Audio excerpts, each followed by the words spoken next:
विद्यापीठावर उपस्थित सर्व समस्त मान्यवर आणि विद्यार्थी मित्रांनो, खरं तर आजच्या या कार्यक्रमाचा विषय होता स्पर्धा परीक्षा व्यक्तिमत्व विकास. खरं तर स्पर्धा परीक्षेसोबत माझा काही संबंध नाही आणि व्यक्तिमत्व विकास हे तुम्हाला सांगण्यासारखं मी मोठा आहे, कारण मी तुमच्यासारखाच आहे, तुमच्याच वयाचा आहे. त्याच्यामुळे तुमच्याशी व्यक्तिमत्व विकासाचं सांगावं, स्पर्धा परीक्षेचा विषय सांगावं एवढा मी मोठा आहे. मात्र दादांनी मला एक प्रश्न विचारला की त्याला विकसित करायचे आहे आणि त्याची भरती परिस्थिती बरोबर नाही. तुम्ही गडचिरोलीसारख्या शहरामध्ये आहात बरोबर, परंतु आज सोर्सेस भरपूर आहेत, त्या सोर्सेसपर्यंत आपण पोहोचत नाही. तुम्हाला बाळकी किती वगैरे मिळेल? बाळकी, आरती, महागती किती वगैरे मिळेल? तुम्ही घरी गेल्यानंतर नोट काढा, हे शोधा. जो परिस्थितीचा भाडं करतो की माझी घरची परिस्थिती नाही, माझ्या आई बाबा खूपच गरीब आहे, माझ्याकडे साधनं नाही, त्या लोकांनी प्रत्येकाने आरती, बारती, चारती, महागती या गोष्टी तुम्ही शोधा आणि कशासाठी आहे ते तुम्ही बघा. मी सांगतो, मी सांगितलं बारकी नावाची जी संस्था आहे, आरती नावाची जी संस्था आहे, त्या तुम्हाला स्पर्धा परीक्षेसाठी फार मोठं काम करतात. आता नुकत्याच त्यांच्या सीईटी झाल्या, त्यामध्ये एमपीएससी वाल्यांना दरमहा 11,000 रुपये 11 महिन्यासाठी देतात. म्हणजे जवळपास 1 लाखाहून अधिक स्कॉलरशिप देतात. तुमचे सगळे क्लासेस, एमपीएससीचे, पोलीस भरतीचे, मिलिटरीचे, बँकिंगचे सर्व क्लासेस देतात, मोफत देतात. आपण त्यापर्यंत पोहोचतच नाही, ही सगळ्यात बरोबर. बरं, बाकी स्पर्धा परीक्षेच्या संबंधात काही ना काही प्रश्न आपण नंतर घेऊया.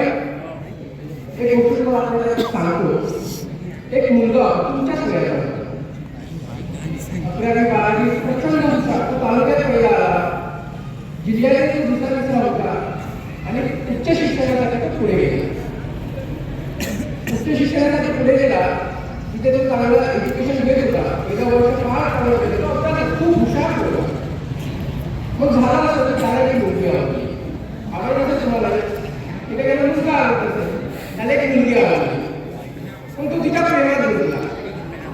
अभ्यासाकडे सोडून मग तो मुलीच्या गोष्टी करू लागला. मुली ती जेवण केलं का, ती काय करत आहे, ड्रेस घेतला का, तुम्ही विचारता का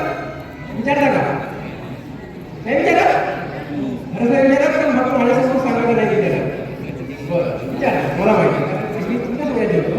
आता यावं मग मला असं की त्याचं प्रेम फार चांगलं झालं, खूप चांगलं सुरू होतं. अशा त्यांचं प्रेम घरी मांडायचं. मग प्रेम घरी मांडल्यानंतर मुलीही म्हणतात बाबा आता झालं, आता तू आणि मी तुला.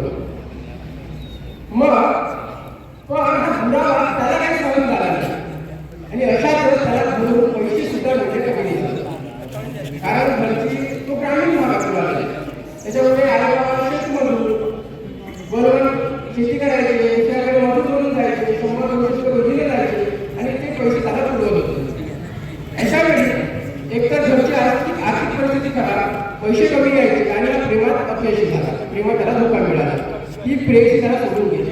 अशा वेळी खूप फार चिंताग्रस्त झाला, फार तणावात होता, काय करावं काय नाही काय सुचेनाचं झालं.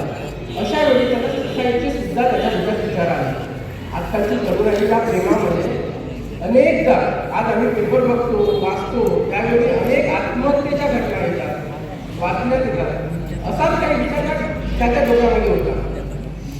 मग तो प्रचंड अस्वस्थ होता, त्याचा अभ्यासात लक्ष लागेना, तो त्या कार्यक्रमात ऍक्टिव्ह नसायचा, प्रचंड चिंताग्रस्त झाला.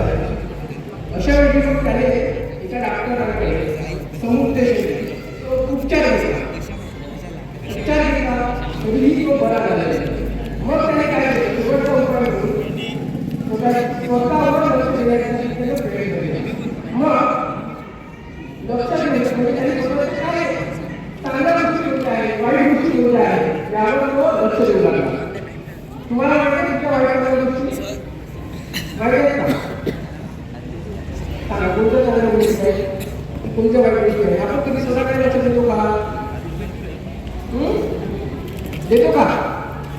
मागची मंडळी कोणाचंच लक्ष नाही, सगळे बोर झाले बरोबर. आणि त्या त्यांनी मागं दोन्ही दिवसात बोला तुला पाहायला मिळतो बरोबर. तुम्हाला आपल्याला कधीतरी संपवलं कधीतरी नाही. हां संपवतो कारण आम्ही जेव्हा विद्यार्थी होतो तेव्हा काय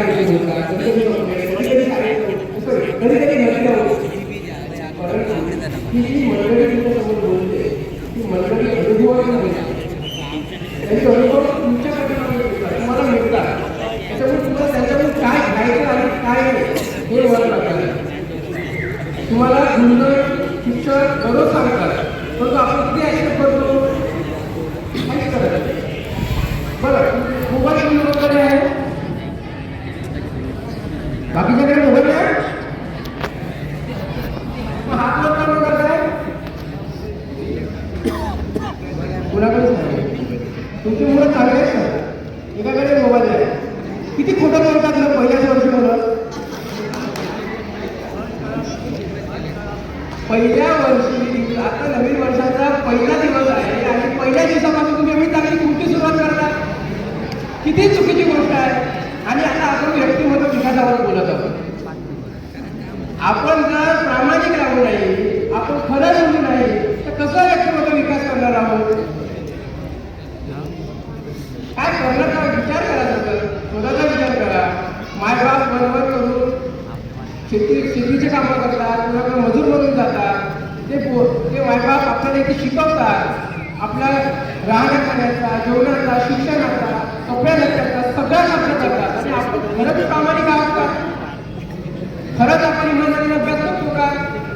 इथं कोणतरी बोलतो आणि आपण इथं टवारीला करतो, किती खरं आहे? स्वतःला तरी वाचलं पाहिजे ना काहीतरी. कोणतरी येऊन बोलतो आहे आणि आपण इकडं गोष्टी करतो आहे. या मास्तरांनी दिवसात बोलवलं असेल का आम्हाला, टाइमपास करायला बोलवलं का? पण आपण काय करतो आहोत? इथं कोणतरी बोलतो आणि आमच्या गोष्टी चालू असतात. आम्ही विनाकारण आलोत का इथे? तुमच्यासाठी चालवतो ना, काहीतरी अनुभव असेल म्हणून आलोत ना. मग आपण काय करतो? ऐकायला सोडून देतो. नुसतं काहीतरी मोबाईलमध्ये एकमेकांना मॅसेज करणं, एकमेकांशी बोलणं, कसं आपण व्यक्तिमत्व विकास करणार आहोत. असे आपण करतो ना, म्हणून आयुष्यात सक्सेस नाही होत. मला इथे काही डोक्यात दिसतात की ते मुलं खरंच ऐकत आहे, खूप प्रामाणिकपणे त्यांना वाटतं की काहीतरी आयुष्यात केलं पाहिजे. मग बाकी त्यांचे का मायबाबा शिकवतात, आपण शिकतो. मग यावेळी आपला वय निघून जातं, मग बाबा फुटतो की आम्हाला काही जमलं नाही, आम्हाला मास्तरांनी शिकवलं नाही. किती सोपं असतं ना मास्तरावर ढकलून द्यायचं. अरे मास्तर बरोबर म्हणजे मास्तर एवढे चांगले शिकवतात, आपण लक्ष देत नाही. खरं आहे की नाही? किती पोरं रेग्युलर अभ्यास करतात? खरं सांगा. मग काय करणार काय आयुष्यात? बरं मोबाईल किती लोक विकत का दररोज? सगळेच करणार. मग अभ्यास करायला काय लागतं? अरे कमीत कमी ठीक आहे मोबाईलवर तुम्हाला पुस्तकं पकडायला त्रास होत असेल, मोबाईलवर तरी वाचा. आता आम्ही सगळ्यांशी बोलत होतो, मोबाईलवर एवढं सगळं आहे पण आपण शोधतच नाही. आपण रीलच्या नादात जातो, पण रिअल लाईफ भेटतं का? रील सगळेच पाहतात ना, पण रिअल लाईफ असते भान आहे की नाही की आपण कुठे करणार आहोत नाही. काय करणार बारा कोणी कोणता दिवे करणार? अरे हा दिवा वरती केला असा हा दिसत नाही बरोबर. बाकी त्यांची दिशा नाही का? काय करायचं ठरवलं नाही का? कोणी ठरवलं नाही? सांगा काय करायचं? MPSC good.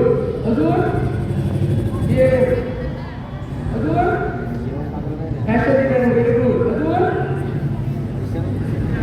बाकीच्यांना बेरोजगार, प्रेमात मजबूर झालेला, आत्महत्या करणारा, मानसिक तणावात झालेला, त्याचे 100 रुपये रोजीनं मिस्त्रीच्या कामाला जाणारा, हेच वाद आहे का? हा? अरे जोपर्यंत तुम्ही ध्येय ठरवणार नाही तोपर्यंत तुम्ही पुढे कसं जाणार? इथे जी आता मंडळी आहे प्रत्येकाचं ध्येय होतं म्हणून ती मंडळी आज इथे उभी आहे. काहीतरी गोल असला पाहिजे, कुठेतरी जायचं आहे. तुम्ही सकाळी निघाल्यानंतर तुमचं ध्येय असतं की शाळेच्या रस्त्याने कोणी यायचं. तसंच आपल्या जीवनाचं समोर एक रस्ता आपल्याला दिसला पाहिजे, त्या रस्त्याने आपण जाऊन आपण सक्सेसफुल झालं पाहिजे. पण आपण आजची तरुणाई बघताना वाईट वाटतं ना की तरुणाई करते काय? आज मोबाईल आहे प्रत्येकाकडे, आज एवढं सगळं उपलब्ध आहे. अरे आमच्या वेळी तर मोबाईलचे नव्हतात, तर साधी वाचायला पुस्तकं सुद्धा मिळायची नाही. आज तुमच्याकडे पुस्तकं आहे, मोबाईल आहे, पण आम्ही वाचत नाही. किती लोकांनी आपल्या वातावरणाला विचारलं की सर मला हे काय काय सोडीचं आहे, काय साधनं आहे, कसं करू? आजची पोरं खरंच एवढे म्हणजे मोबाईलमध्ये व्यस्त झाले आहेत की भयंकर. त्यांना काय वाटतं, काय नाही, काय करावं काहीच समजत नाही. पण मित्रांनो, आपण जोपर्यंत प्रामाणिक राहू नाही, जोपर्यंत आपण चांगल्या ध्येयाने पुढे जाऊ नये, तोपर्यंत आपलं यश कसं मिळणार तुम्हाला? स्पर्धा परीक्षा करणं काय सोपं आहे का? व्यक्तिमत्व बनवणं सोपं आहे का? किंवा एका दिवसाचं सगळं शक्य आहे का?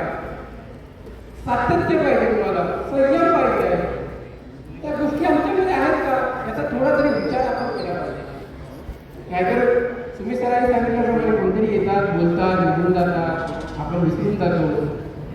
त्या माणसाशी कनेक्ट करण्याचा प्रयत्न करा ना. त्यांच्याकडून काय घेता येईल आपल्याला? बघा, प्रत्येक माणसामध्ये चांगल्या गोष्टी वाईट गोष्टी असतात. कोणताच माणूस परिपूर्ण नसतो. परंतु आपल्याला त्यांच्याकडून काय चांगला घेता येईल हा विचार आपण नेहमीच केला पाहिजे. तुम्हाला कसं माहिती आहे, तो पाण्यामध्ये जरी दूध मिसळून गेलं तर तो दूध शोषून घेतो, तो चांगला घेतो. आपल्यालाही काय घेता येतं याचा विचार आपण नेहमीच केला पाहिजे. नाहीतर दिशा मिळवण्याच्या काळात आपण कधी दिशा मोडतो याचा पत्ता तुम्हाला लागणार नाही. मग फक्त दोष तुम्हाला देणार नाही, हा समाज दोष फक्त तुम्हाला देणार नाही, तर तुमच्या आई वडिलांच्या संस्कारावर सुद्धा नाव दोष ठेवायला मागे पुढे पडणार नाही. तुम्हाला वाटतं का तुमच्या मागापांना समाजाने म्हणावं की काय तुमचा नालायक मुलगा निघाला, काय नालायक मुलगी निघाली? वाटतं? मग आपण प्रामाणिक राहू की नाही? मायबापाच्या कष्टाची जाणीव आपल्याला लागेल की नाही? किती लोकांना आहे जाणीव? किती लोक असे त्या पोरांना अजिबात झाली नाही, यांचं अजिबात लक्ष नाही, यांना काही करायचं नाही. बरोबर आहे भाऊ? भाऊ भाऊचं लक्षच नाही.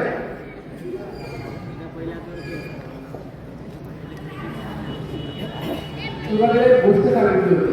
तो पोरगा प्रेमात अपयशी झाला, अपयशी होतो आणि पुढे तो टेन्शनमध्ये जातो आणि डिप्रेशनमध्ये जातो आणि सुसाईडचा प्रयत्न सुद्धा करतो. परंतु त्या पोराचा एक प्लस पॉईंट असा असतो की तो लिहित असतो. त्याला व्यक्त होणं जमतं, तो बोलू शकत होता. मग त्याने काय केलं, सगळी फळा जेवढी त्याला टेन्शन आलं की तो लिहून काढायचा. मग तो सर्वांनी करायचा, फेसबुकवर, इंस्टावर, व्हॉट्सअपवर, तो कुठे ना कुठे टाकत राहायचा.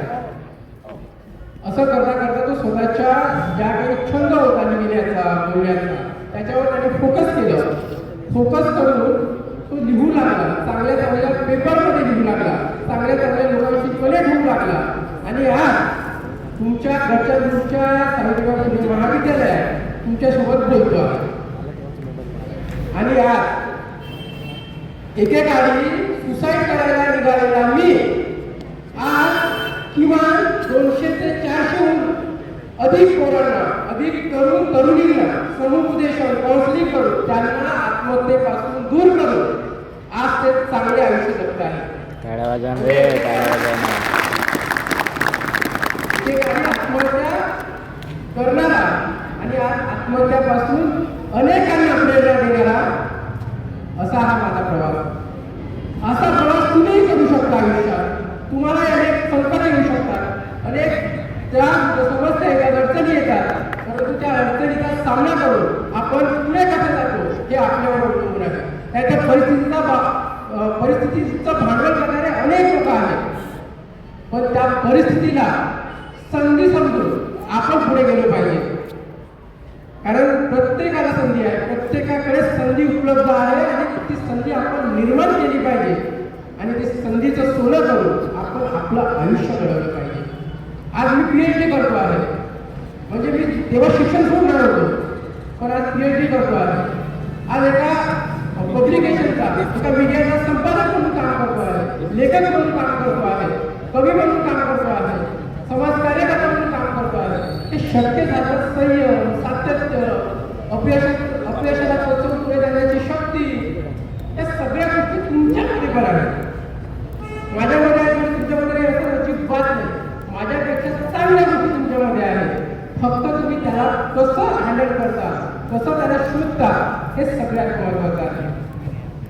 आज मगाशी प्रेमाचा विषय निघाला. आज आमची तरुणाई प्रेमामध्ये इतकी गुरफटलेली आहे की त्यांचा करिअरकडे अजिबात पूर्णपणे दुर्लक्ष झालेले आहे. आणि मग ज्यावेळी लग्न करतात, पडून जातात, मायबापाचा विचार न करता पडून जातात. काय वाटत असेल मायबापाला? साधा थोडसा मायबापाचा चेहरा डोळ्यासमोर आणून बघा, तेव्हा वाटेल तुम्हाला, अरे आपण 2 दिवसाच्या ओळखीमुळे आपण त्याच्यासोबत आयुष्यभराचा संसार उभा करण्याचं स्वप्न पाहतो. पण तुम्ही जन्माला येण्याच्या आधीपासून ते मायबाप तुमच्यासाठी स्वप्न पाहतात, त्यांच्या स्वप्नाचं काय, याचा आपण कधी विचार करतो का? कितीतरी पोरं आहेत, कितीतरी तरुणाई आहे आज एक प्रेमामध्ये इतकी गुरफटलेली आहे. चिंता वाटते या पोरांकडे पाहायला गेलं. एक प्रेम करा, प्रेम जरूर करा. प्रेम आयुष्यातली सगळ्यात सुंदर गोष्ट आहे, पण आपण प्रेम कुणावर करतो हे सगळ्यात महत्वाचं आहे. अरे त्याच्याच करिअरच्या दशावर आहे आणि आपण त्याच्यासोबत करिअरचं स्वप्न पाहतो. तिचा काही जमत नाही आणि हा तिच्याकडे पाहतो. तुषार करा, तुम्ही आता व्हॅलेंटाईन डे येणार आहे, तुषार करा व्हॅलेंटाईनचा आनंद. अरे तुषार करा व्हॅलेंटाईनचा आनंदात जश्न, पण मित्रांनो आधी मिटवा भुकेचा प्रश्न. पोट भरत नसते भाऊ प्रेम केल्याने, कारण पोट भरत नसते भाऊ प्रेम केल्याने आणि भाकर भेटत नसते भाऊ बंद खोलीत लपून भेटल्याने. बंद खोलीत लपून भेटल्याने तीही गुन्हेगार असते, तोही गुन्हेगार असतो. तीही गुन्हेगार असते, तोही गुन्हेगार असतो. आणि मायबाप आणि 2 दिवसाच्या प्रेमासाठी आपण मायबापाला विसरतो. म्हणून शेवटी पुस्तके वाचण्याचं तुमचं वय आहे. म्हणून पुस्तके वाचण्याच्या वयात चेहरे वाचू नका. पुस्तके वाचण्याच्या वयात चेहरे वाचू नका. करून दुर्लक्ष जिंदगीकडे कुणाच्या प्रेमात फसू नका, कुणाच्या प्रेमात फसू नका. कारण आयुष्य फार अनमोल आहे. एकदा मिळालेलं तुमचं आयुष्य हे पुन्हा मिळणार नाही. त्याच्यामुळे या सुंदर अशा आयुष्याला आपण सुंदरच केलं पाहिजे. नाही तर आपण मरतो आणि विसरतो. बरं तुम्हाला तुमच्या आज्याचं नाव माहिती आहे का? पुन्हा कोणाला माहिती आहे? सगळ्यांना गुड. बरं आज्याच्या आज्याचं नाव, आज्याच्या आज्याचं नाव माहिती आहे, पण त्याच्या आज्याचं नाव नाही माहिती. बरोबर आहे. म्हणजे आपलं काय 3-4 पिढीचे नाव आपल्याला माहिती आहे. बरं तुम्हाला गौतम बुद्ध माहिती आहे, शिवाजी महाराज माहिती आहेत, तुकाराम माहिती आहे, जिजाऊ माहिती आहे, महात्मा फुले माहिती आहे, हे तुमचे आजी आहेत. मग त्यातलं नाव कसं माहिती तुम्हाला? कार्य चांगलं, बरोबर. मग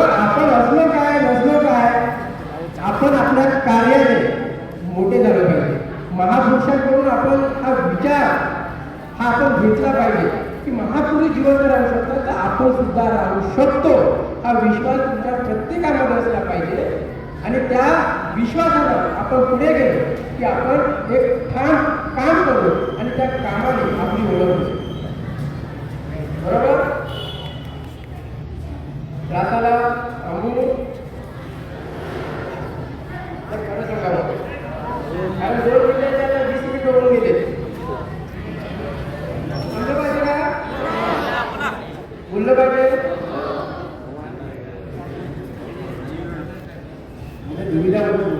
दुविधामध्ये एवढे सगळे सुंदर पोरं आहे. आता थोडीशी चार्जिंग करायचं वाटतं मला.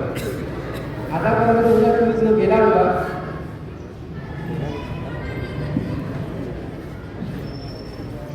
तुम्हाला मानसिक गरज पाहिजे. काय असतं मानसिक गरज पाहिजे? बरं, कोणाकोणाला टेन्शन येतं अभ्यासाचं, कोणाकोणाला येतं सांगा. अरे खरं सांगा, काय सांगायचं काय मला पण टेन्शन काढत नाही. कारण मी कसं तुमच्यासारखं होतो, उद्या पेपर आहे तर मी आठवत आहे किंवा फार टेन्शन आहे त्याचा पेपर कसं नाही काय नाही सांगा. कोणाकोणाला टेन्शन येतं? सर्वांनाच येते ना? काहीच नाही, मस्त बिंदास आहे पोराकडे भाऊ. गुड. तुमच्यासारख्या पोरांची आमच्या भारताला किंवा आपल्या देशाला अजिबात गरज नाही. कारण तुम्ही काही बोलत नाही. माणसाला बोललं पाहिजे, व्यक्त झालं पाहिजे, प्रश्न पडले पाहिजे माणसाला. प्रश्न पडले तर आपण पुढे जाऊ शकतो. नाही पाहिजे का तुम्हाला मी कविता वाचतो, जो माणूस बोलत नाही म्हणजे तो मरतो. म्हणजे मेलेला माणूस बोलत नाही, बरोबर ना? जो माणूस ऐकत नाही तो माणूस मरतो, आणि जो माणूस बोलत नाही ऐकत नाही तो मरतो. मी आता कोण गेलेले आहे? आपल्याला जिवंत आहे याचं उदाहरण आपल्याला देता आलं पाहिजे. आपण लक्ष द्या, तुम्ही बोललं पाहिजे, प्रत्येकाने बोललं पाहिजे. बरोबर. आता तुमचे काही प्रश्न असतील तर ते विचारा. कारण सरांनी माझी ओळख करून देत असताना एका संवेदनशील विषयाची ओळख करून दिली. खरं तर तुमच्यासमोर बोलावं हा विषय महत्त्वाचा आहे तुमच्यासाठी.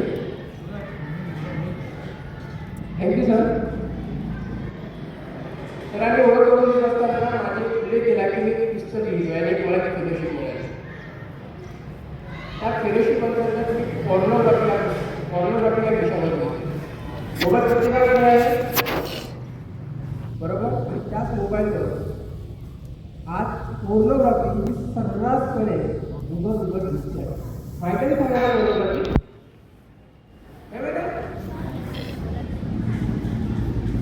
माहिती सगळ्यालाच असतं रे, पण आपण बोलत नाही कारण तिथेच होतं.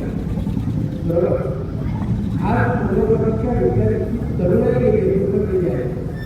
या गेल्या वर्षभरात त्या विषयावर लिहित असताना अनेक लोकांशी बोललो, चर्चा केली, अनेक केस स्टडीज बघितल्या, अनेक मार्गदर्शक मोठ्या लोकांशी बोललो, डॉक्टरांशी बोललो, समाज कार्यकर्त्यांशी बोललो. यावेळी फार चिंताजनक अशी आकडेवारी पुढे आली. आज पोर्नोग्राफीच्या विळख्यात जाणारी जर साधारण एक पाहिलं 10 ते 11 वर्षात पोरं पोर्नोग्राफीच्या विळख्यात अडकलेली आहे. आज स्नॅपचॅट असेल, इंस्टाग्राम असेल, फेसबुक असेल, याच्या माध्यमातून पोर्नोग्राफी सर्रासपणे तुमच्यापर्यंत पोहोचत आहे आणि तुम्ही त्यांच्या विळख्यात तुम्ही त्याच्या महादाला अडकत. तुम्हाला जर दारूचं व्यसन असेल तर समोरच्याला माहीत होतं, तुमचा सुगंध येतो, तुमचा वास येतो, तर त्याला लगेच कळतं की हा दारूचा व्यसनी आहे. तुम्ही खरा खाला तर तुमच्या तोंडाची वास येते, समोरच्याला माहीत पडतं की तो खरा खातो. तुम्ही एखादा ड्रग्स घ्या किंवा काही घ्या, हे व्यसन तुम्हाला उघडपणे दिसतात. पण पोर्नोग्राफी पाहण्याचं जे काही व्यसन आहे त्यावर एकतर आपण कोणाशी बोलत नाही, सोबतच दुसरंही आपल्याला समजून घेऊ शकत नाही. कारण त्याला माहीत नसतं की बा आपण पोर्नोग्राफीच्या विचारात आपल्याला व्यसन लागलं. अशा वेळी हे व्यसन इतकं गंभीर आणि परिणामकारक आहे की तुमचं विचार करण्याची क्षमता तुमच्यापासून दुरावून येते.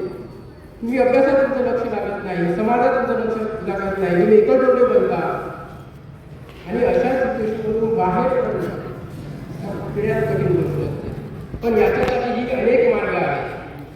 जर चुकून तुम्हाला नसेल तुम्ही फार चांगली पोरं आहात, पण तुमच्या संपर्कातले काही दुसरे मित्र मंडळी असतील, त्यांना जर या विचार असतील आणि जर तुम्हाला माहीत असेल तर या विषयावर त्याच्याशी बोला.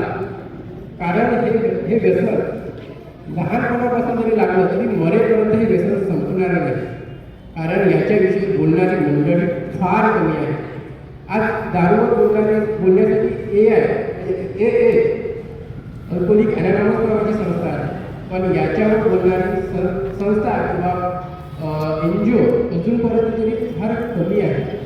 त्याच्यामुळे जर कुणाला याचं व्यसन लागलं, एक उदाहरण सांगतो. 13 वर्षाची मुलगी होती, स्नॅपचॅटवरती माझ्याशी ॲक्टिव्ह म्हणजे कनेक्ट झाली. आम्ही बोलत होतो.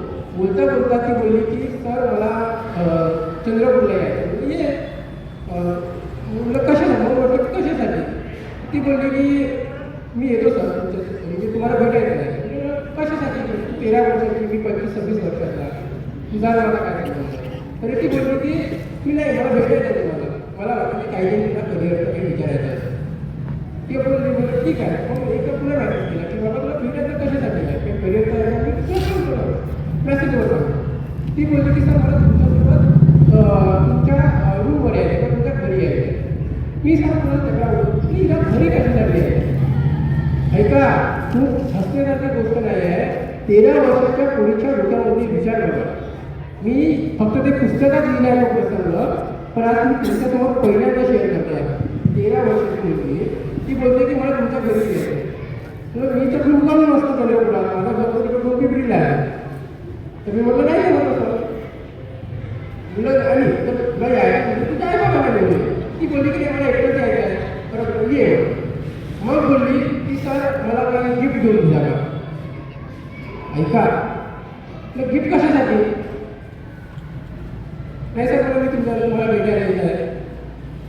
तुला भेटायला येतं तुम्ही गिफ्ट कशाला देऊ. तुला काही मार्गदर्शन पाहिजे असेल तर तुला सांगू शकतो. कारण एक समुपदेशक आहे किंवा एक सामाजिक कार्यकर्ता आहे, तर मी तुझ्याशी बोलू शकतो काय करिअरचं असेल तर. त्या सर्व मला तुम्ही गिफ्ट द्या. बरं तुझं म्हणलं शेवट एकच सांग म्हणजे तुझं काय उद्देश काय आहे. तर ती बोलली की सर मला तुमच्यासोबत शारीरिक संबंध ठेवायचे आणि त्याच्यातून मला तुम्ही पैसे द्या. 13 वर्षाची मुलगी जर तिला या सगळ्या गोष्टी समजत असेल आणि जर ही तरुणाई आज स्नॅपचॅट, इंस्टाग्राम, फेसबुक, व्हॉट्सअपच्या माध्यमातून जर त्यांना पैसे कमवण्याचे असे साधनं त्यांना जर वाटत असतील तर आमची तरुणाई, आमची आजची पोरं कोणत्या मार्गावर जात आहे याचा तुम्ही आम्ही विचार करणं फार गरजेचं आहे. कारण या सगळ्या गोष्टी तुमच्या व्यक्तिमत्व विकासाच्या सगळे घटक आहेत. नाही तर आईबाबांचं लक्ष राहत नाही, शिक्षकांचं आपल्याकडे लक्ष राहत नाही, आपण आपल्या मित्रांशी बोलत नाही. आम्ही आमच्या वयात असताना खूप मोठा मित्र परिवार होता आणि आत्ताही आहे. आम्ही त्याच्याशी कनेक्ट आहोत. पण आजची तरुणाई इतकं जोडी झाली आहे. मोबाईलमध्ये तास दवडणारी ही तरुणाई मित्रांसोबत बोलायला सुद्धा तयार नाही. शिक्षक तर फार दूरची गोष्ट आहे. आपण खरंच मित्रांशी आपल्या करिअरविषयी बोलतो का. चांगल्या विषयाशी आपण कधी चर्चा करतो का. अजिबात नाही. मग आपण त्या गोष्टी जर करत नसतो तर आपण पुढची दिशा आपली कशी ठरवतो. आज AI चा जमाना आहे. फार गंभीर म्हणजे AI जसं तुमच्यासाठी चांगलं आहे तसं ते वाईट सुद्धा आहे. आज डीपफेक नावाचं म्हणजे मी पुस्तक लिहितो त्यामध्ये अभ्यास करत असताना डीपफेक आहे.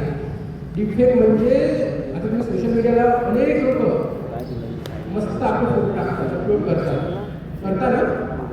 लोकांच्या लाईक मिळवतात, वावा मिळवतात, नाईस डीपी, ब्युटिफुल डीपी, असं तसं सगळं. परंतु हे चेहरे वापरून एखाद्या पॉर्न स्टारला तुमचा चेहरा चिपवून देतात, तुम्हाला ब्लॅकमेलिंग करतात. कितीतरी ब्लॅकमेलचे असे प्रकरण आम्ही पोलीस स्टेशनला ज्यावेळी विचारणा केली त्यावेळी असे कितीतरी प्रकरणं आहेत की त्या याच्यामध्ये त्या व्यक्तीचा काहीही रोल नव्हता. ती व्यक्ती फार प्रामाणिक आपल्या कामाशी काम ठेवणारी परंतु सोशल मीडियावर चुकून आपले फोटो अपलोड केले आणि त्या फोटोचा चुकून एखाद्या दुसऱ्या माणसाने चुकीचा वापर केला आणि डीपफेक नावाचं जे काही केलं त्याने त्याच्यातून एखाद्या विचित्र अशा स्थितीमध्ये तुमचा फोटो लावायचा आणि तो पब्लिश करायचा आणि तुम्हाला ब्लॅकमेल करायचा असे धंदे सुद्धा फार मोठ्या प्रमाणात आता एआयच्या याच्यामध्ये वाढलेले आहेत.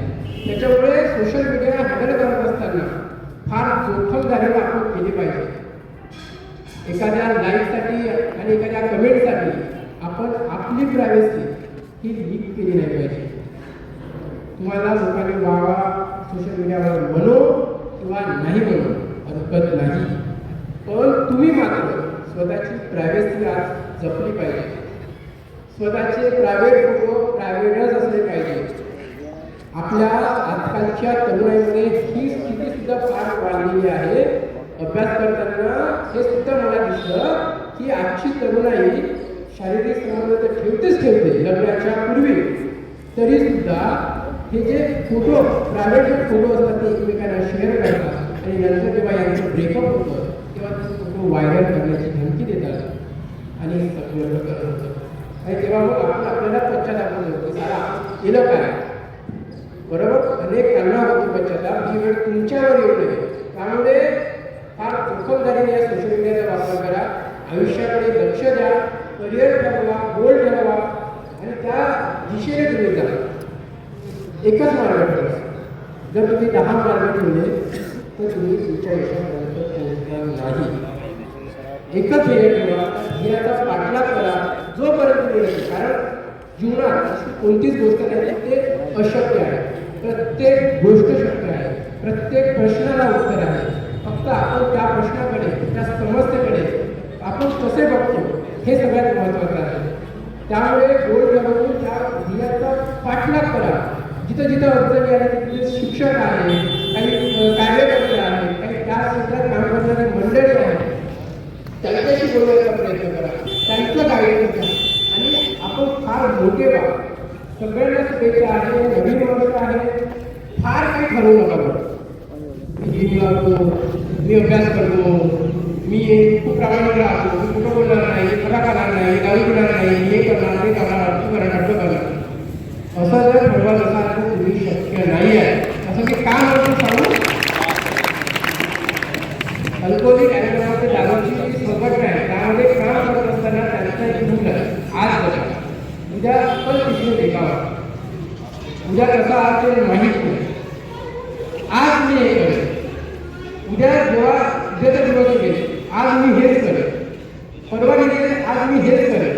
या मार्गाने जा, ठाम व्हा, संयम व्हा, सातत्य ठेवा कामामध्ये आणि आपलं आयुष्य खूप चांगलं करा. आणि उद्या म्हणजे तुमच्या नाही, येणाऱ्या काळात तुम्ही सुद्धा तुमच्या अशा समोर बसतील आणि सुद्धा तुम्ही सुद्धा माईक घेऊन कसं बोलावं, त्यांना गायडन्स करावं, या सगळ्यांना शुभेच्छा देतो.